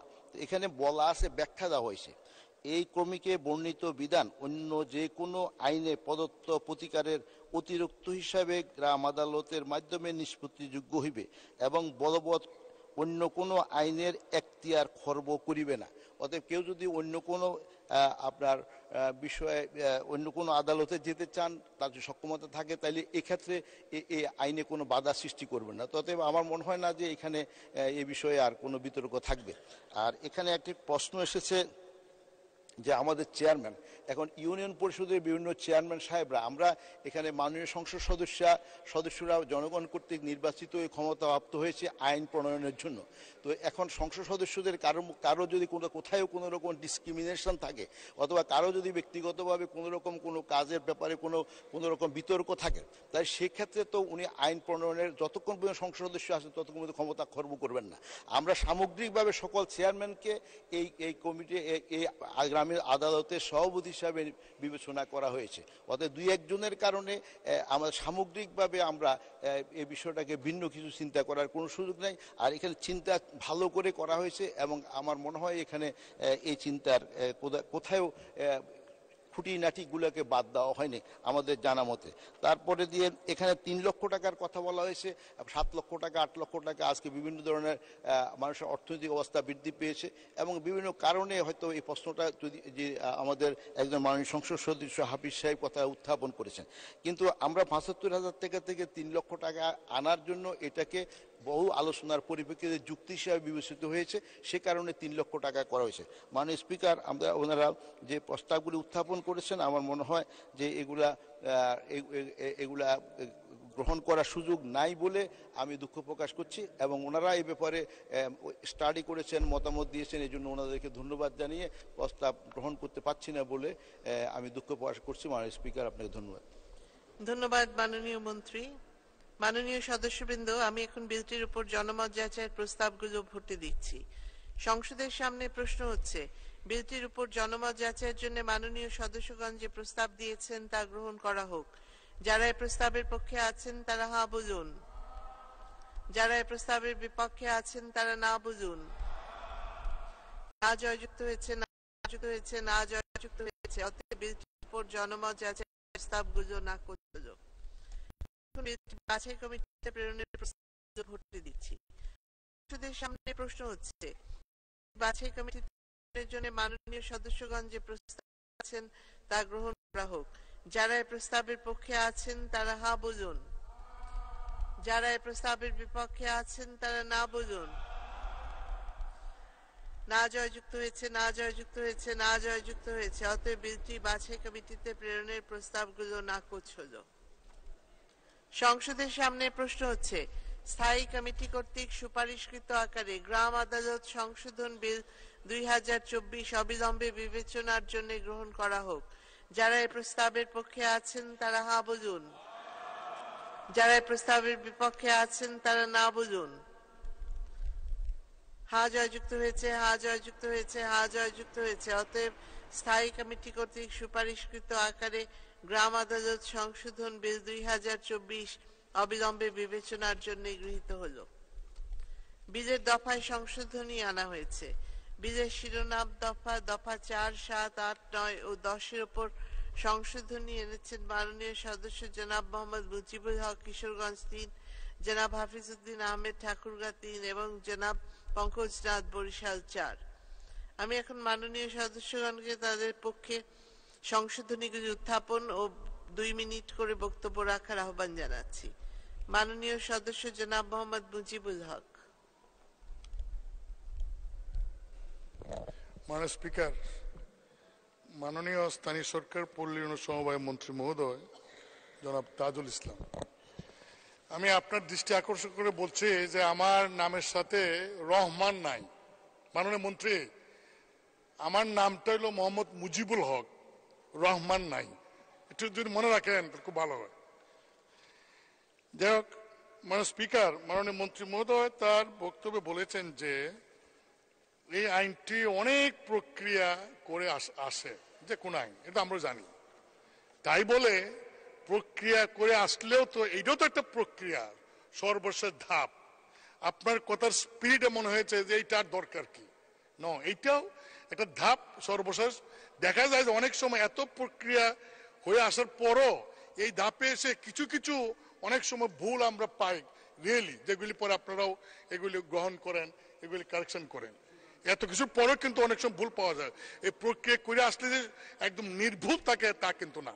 কাজেই এই আমাদের সংসদীয় এই ব্যবস্থায় একটি বিল পাশের অনেক প্রক্রিয়ার মধ্যে এইটাই হলো সর্বশেষ প্রক্রিয়া। এই জিনিসটা আমাদের সবাই তো মনে রাখলে ভালো হয়। মাননীয় স্পিকার, মাননীয় সংসদ নেতা সহ প্রায় সকল সদস্যগণ বসে আছেন, এই বিলটা পাশ হলে চলে যাবেন।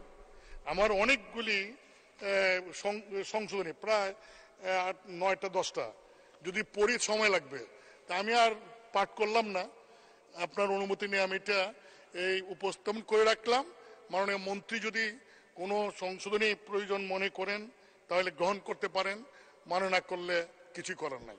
মাননীয় স্পিকার, আপনাকে ধন্যবাদ। ধন্যবাদ। মাননীয় সদস্য জনাব হাফিজউদ্দিন আহমেদ, 2 মিনিট। মাননীয় স্পিকার, আমার চন্দ্র সাহেব বললেন যে ভুল তো মানুষের, আমি সংশোধন দিয়েছি। আপনার দফা 9 বিলের পংক্তি 15 কয়ে চলাকালীন কোনো পক্ষ, চলাকালীন সময় কোনো পক্ষ, চলাকালীন সময় কোনো পক্ষ, এই সময়টা মানে স্পিকার না, আমি সময়টা রাখতে বলছি। তার পরের দফা আছে মনোনীত ব্যক্তি, মনোনীত কোনো ব্যক্তি। এই ভুল তো আছে মানে স্পিকার, সেই জন্য ভুল আছে। এই ভুলগুলো সংশোধন আমরা সংশোধন দিয়েছি। পাশাপাশি যেখানে আমি 3 লক্ষ বলেছিলাম সেখানে 5 লক্ষ টাকা বলেছিলাম স্পিকার। এই দ্রব্যমূল্যের বাজারে জিনিসের দাম বেড়ে স্বীকার করে, সেই জন্য প্রস্তাব করছিলাম যে এটা 3 লক্ষের জায়গায় 5 লক্ষ করলে মোটামুটি একটা বার হয়। আজকে কথা উনি বললেন যেটা কিছু চেয়ারম্যান, হ্যাঁ মানুষ এটা আমি স্বীকার করি, সবচেয়ে খারাপ এরকম করে। তার এখনকার বিচার চেয়ারম্যান যে এলাকার সালিশ উনি করবেন বা বিচার, সেখানে পক্ষপাতিত হয়ে যায়, একটা পক্ষ উনি নিয়ে নেন। সেই জন্য নিরপেক্ষভাবে বিচার আর সাধারণ মানুষ অংশ পায় না। আমি আমার নির্বাচনের আগে দেখেছি এই সামান্য যৌতুকের বিষয়, স্বামী স্ত্রীর ঝগড়াঝাটির বিষয়, একটা জমি নিয়ে বিষয়টা, বেড়া নিয়ে সমস্যা আমার কাছে চলে আসে। আমি বললাম চেয়ারম্যান মেম্বার সাহেব করতে পারে, ওদের স্যার ওনারা করেন না, ওনারা করলেই একটা পক্ষ নিয়ে নেন, সেখানে ন্যায় বিচার পাই না। সেই জন্য আমি এলাকায় গেলে অনেক সময় রাত 12টা 2টা পর্যন্ত এই সালিশ বিচারগুলো করতে হবে স্পিকার। সেই জন্যই আমাদের যে আমাদের পঙ্কজদা বলেছেন যে অনেক সময় চেয়ারম্যানরা এরকম করেন। সেই জন্যই আমি বলতেছি চেয়ারম্যান সাহেবরা যদি নিরপেক্ষভাবে বিচার করতেন তাহলে হয়তো এই সাধারণ যে ছোট ছোট বিচারগুলো আমাদের কাছে বা আমার কাছে আসতো না। সেই জন্যই আমি বলতে চাই, সেই জন্য মাননীয় স্পিকার আমার সংশোধনীগুলো উনি গ্রহণ করলে ওনাকে ধন্যবাদ জানাবো, আর না গ্রহণ করলে আমার কোনো আপত্তি নেই। মাননীয় স্পিকার আপনাকে ধন্যবাদ। ধন্যবাদ মাননীয় সদস্য। মাননীয় সদস্য জনাব পঙ্কজ নাথ, 2 মিনিট। মাননীয় স্পিকার আপনাকে ধন্যবাদ। মাননীয় স্পিকার, বাউল সম্রাট শাহ করিমের সেই বিখ্যাত গান, গ্রামের নওজোয়ান হিন্দু মুসলমান আগে কি সুন্দর দিন কাটাইতাম, এই গানের একটা জায়গায় লেখা আছে যে কে হবে মেম্বার, কে বা গ্রাম সরকার, আমরা কি তার খবরও লইতাম। আসলে গ্রাম সরকার, মেম্বার, গ্রাম আদালত, গ্রামীণ সালিশ এটি প্রয়োজন, এটি সত্য। মামলার জট কমানোর জন্যে উপজেলা গ্রাম থেকে জেলা শহরে গিয়ে কোর্ট কাচারি আদালত মোকাবেলা করে গরিব মানুষ নিঃস্ব হওয়ার জন্যে নিঃস্ব হয়ে যাচ্ছে। সেই জন্য আমি মনে করি এটি উপকার আসবে। আমি এই উপকারটা যথার্থ অর্থেই একেবারে অসহায় গরিব মানুষ যেন পায়, সেই জন্যই বলেছিলাম নিরপেক্ষ লোককে দেওয়া যায় কিনা। অথবা যে সকল চেয়ারম্যানরা তাদের সততার জায়গাটায় থাকতে পারেন না, নিজের অপরাধটুকু আড়াল করে রাখেন, তাদের হাতে গ্রামীণ আদালত তো নিরাপদ না। আমি সেই ভাবনা থেকেই বলছি যে এই গ্রামীণ আদালতের ক্ষেত্রে আমি সংশোধনীটা এনেছি। যেমন দফা 10-এ মাননীয় স্পিকার, আমরা কৃষি শ্রমিকদের পরিশুদ্ধ শব্দগুলির পরে দৈনিক, সাপ্তাহিক, মাসিক শব্দগুলো আমি সন্নিবেশ করার জন্য বলেছিলাম। আমি বলেছিলাম যে বলবৎ শব্দের পরিবর্তে দেশে প্রচলিত ও বলবৎ শব্দাবলী প্রতিস্থাপন করার জন্য বলেছিলাম। আমি অনুরোধ করব আমাদের এই সংশোধন গ্রহণ করলে এই আইনটি আরো শক্তিশালী হবে, জনগণের কল্যাণে আরো বেশি কার্যকর হবে। ধন্যবাদ মাননীয় স্পিকার। ধন্যবাদ মাননীয় সদস্য। আমি এখন মাননীয় স্থানীয় সরকার, পল্লী উন্নয়ন ও সমবায় মন্ত্রী জনাব মোহাম্মদ তাজুল ইসলামকে তার বক্তব্য রাখার আহ্বান জানাচ্ছি। মাননীয় স্পিকার, আপনাকে ধন্যবাদ। মাননীয় স্পিকার, আমি আমাদের মাননীয় সংসদ সদস্য বিন্দুকে ধন্যবাদ জানাই। আমি আমার প্রারম্ভিক এর পূর্বের বক্তব্যও বলেছিলাম যে ওনারা আইনের বিষয়ে অত্যন্ত মনোযোগী ছিলেন এবং কষ্ট করে আইনের প্রতিটি লাইন তারা পুঙ্গুক্তি ওনারা ভালো করে পর্যালোচনা করেছেন এবং ভুলভ্রান্তি মুক্ত একটি আইন হোক, এটা মন্ত্রণালয়ের মন্ত্রী হিসাবে আমার অত্যন্ত আন্তরিকভাবে প্রত্যাশা। তো এবং ওনারা যে সমস্ত বিষয়গুলি উত্থাপন করেছেন সেগুলি আমি গ্রহণ করতে না পারলেও আমার কাছে মনে হয়েছে যে আমি ওনাদেরকে ধন্যবাদ দেব এবং ধন্যবাদ দিয়েছি। তো আমার মনে হয় ওনারা মন খারাপ করার মতন এমন কোনো ঘটনা ঘটে নাই যে আমি এখানে ওনাদের এই যে সংশোধনী দিয়েছেন সেটা গ্রহণ করতে পারিনি, এই জন্য ওনাদের প্রতি আমার শ্রদ্ধা কমে গেছে। তো এটা ঠিক না। আমি ওনাদেরকে প্রতি আন্তরিক শ্রদ্ধা রেখে বলবো যে ওনারা যে বিষয়গুলো উত্থাপন করেছেন একইভাবে বলবো যে সব পরীক্ষা নিরীক্ষা করে দেখা হয়েছে এবং ওনাদের বক্তব্যগুলোও এবং সংশোধনীগুলোও আমরা পর্যালোচনা করেছি এবং সংসদীয় কমিটি থেকে পর্যালোচনা পূর্বক এটা উত্থাপিত হয়েছে। আমি ওনাদের এই সংশোধনীগুলি গ্রহণ করতে পারছি না বলে দুঃখিত এবং মাননীয় স্পিকার, আমি মনে করি আইনটি দেশের মানুষের বর্তমান চাহিদাকে পূরণ করবে। মাননীয় স্পিকার, আপনাকে ধন্যবাদ। ধন্যবাদ মাননীয় মন্ত্রী। মাননীয় সদস্যবৃন্দ, আমি এখন বিজয় সংশোধনীগুলো ভোটে দিচ্ছি। সংসদের সামনে প্রশ্ন হচ্ছে মাননীয় সদস্য জনাব মোহাম্মদ মুজিবুল হক বিজয় শিরোনাম দফায় যে সংশোধনী এনেছেন তা গ্রহণ করা হোক। যারা এই প্রস্তাবের পক্ষে আছেন তারা হা বলুন, যারা এই প্রস্তাবের বিপক্ষে আছেন তারা না বলুন। না জয়যুক্ত হয়েছে, না জয়যুক্ত হয়েছে, না জয়যুক্ত হয়েছে। অতএব সংশোধনীটি নাকচ হলো।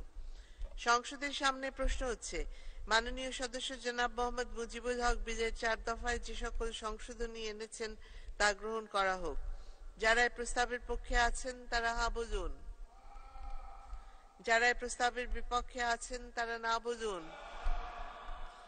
না জয়যুক্ত হয়েছে, না জয়যুক্ত হয়েছে, না জয়যুক্ত হয়েছে। অতএব সংশোধনীগুলো নাকচ হলো। সংসদের সামনে প্রশ্ন হচ্ছে মাননীয় সদস্য জনাব মোহাম্মদ মুজিবুল হক বিলের 7 দফায় যে সংশোধনী এনেছেন তা গ্রহণ করা হোক। যারা এই প্রস্তাবের পক্ষে আছেন তারা হা বলুন, যারা এই প্রস্তাবের বিপক্ষে আছেন তারা না বলুন। না জয়যুক্ত হয়েছে, না জয়যুক্ত হয়েছে, না জয়যুক্ত হয়েছে। অতএব সংশোধনীটি নাকচ হলো। সংসদের সামনে প্রশ্ন হচ্ছে, মাননীয় সদস্য জনাব মোহাম্মদ মুজিবুল হক এবং জনাব হাফিজউদ্দিন আহমেদ বিলের 8 দফায় যে সকল সংশোধনী এনেছেন তা গ্রহণ করা হোক। যারা এই প্রস্তাবের পক্ষে আছেন তারা হা বলুন। যারা এই প্রস্তাবের বিপক্ষে আছেন তারা না বলুন।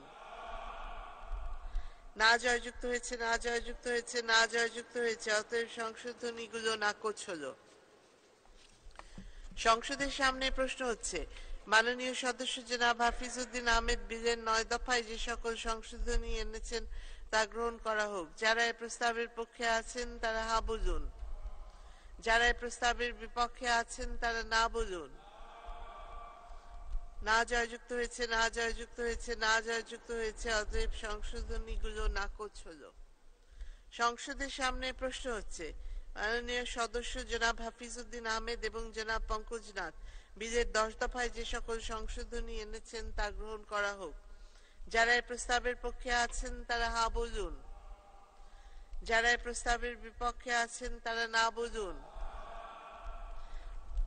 না জয়যুক্ত হয়েছে, না জয়যুক্ত হয়েছে, না জয়যুক্ত হয়েছে। অতএব সংশোধনীগুলো নাকচ হলো। আমি এখন বিলের দফাগুলো সংসদের সামনে পেশ করছি। সংসদের সামনে প্রশ্ন হচ্ছে, বিলের দফা 2, 3, 4, 5, 6, 7, 8, 9 ও 10 এই বিলের অংশ হিসেবে গ্রহণ করা হোক। যারা এই প্রস্তাবের পক্ষে আছেন তারা হা বলুন। যারা এই প্রস্তাবের বিপক্ষে আছেন তারা না বলুন। হা জয়যুক্ত হয়েছে, হা জয়যুক্ত হয়েছে, হা জয়যুক্ত হয়েছে। অতএব বিলের দফা 2, 3, 4, 5, 6, 7, 8, 9 ও 10 এই বিলের অংশ হিসেবে গৃহীত হলো। সংসদের সামনে প্রশ্ন হচ্ছে, বিলের 1 দফা বলবৎকরণ দফা প্রস্তাবনা প্রবর্তন এবং শিরোনামা এই বিলের অংশ হিসেবে গ্রহণ করা হোক। যারা এই প্রস্তাবের পক্ষে আছেন তারা হা বলুন। যারা এই প্রস্তাবের বিপক্ষে আছেন তারা না বলুন। হা জয়যুক্ত হয়েছে, হা জয়যুক্ত হয়েছে, হা জয়যুক্ত হয়েছে।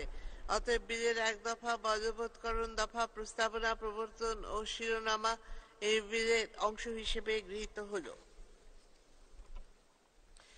মাননীয় স্থানীয় সরকার পল্লী উন্নয়নের সমবায় মন্ত্রী জনাব মোহাম্মদ তাজুল ইসলাম, আপনি বিলটি পাশ করার প্রস্তাব উত্থাপন করতে পারেন। বক্তৃতা দিয়ে ক্লান্ত হয়ে গেছেন নাকি? মাননীয় স্পিকার, আপনাকে ধন্যবাদ।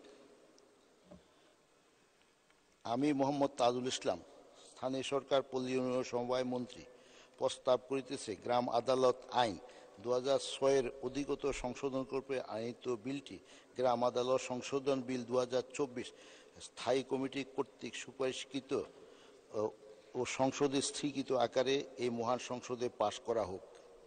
স্থায়ী কমিটি কর্তৃক সুপারিশকৃত আকারে, স্থায়ী কমিটি সুপারিশকৃত ও সংসদে স্থিরকৃত আকারে, না সংসদে স্থিরকৃত না, সংসদ হয়নি,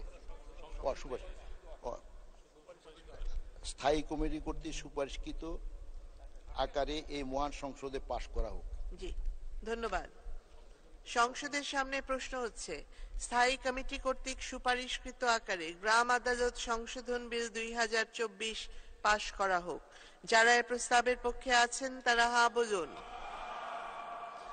যারা এই প্রস্তাবের বিপক্ষে আছেন তারা না বলুন। হা জয়যুক্ত হয়েছে, হা জয়যুক্ত হয়েছে, হা জয়যুক্ত হয়েছে। অতএব স্থায়ী কমিটি কর্তৃক সুপারিশকৃত আকারে গ্রাম আদালত সংশোধন বিল 2024 সর্বসম্মতিক্রমে সংসদে পাশ হলো। মাননীয় সদস্যবৃন্দ, সংসদের বৈঠক আগামীকাল 25শে বৈশাখ 1431 8 মে 2024 বুধবার বিকাল 5টা পর্যন্ত মুলতবি করা হলো।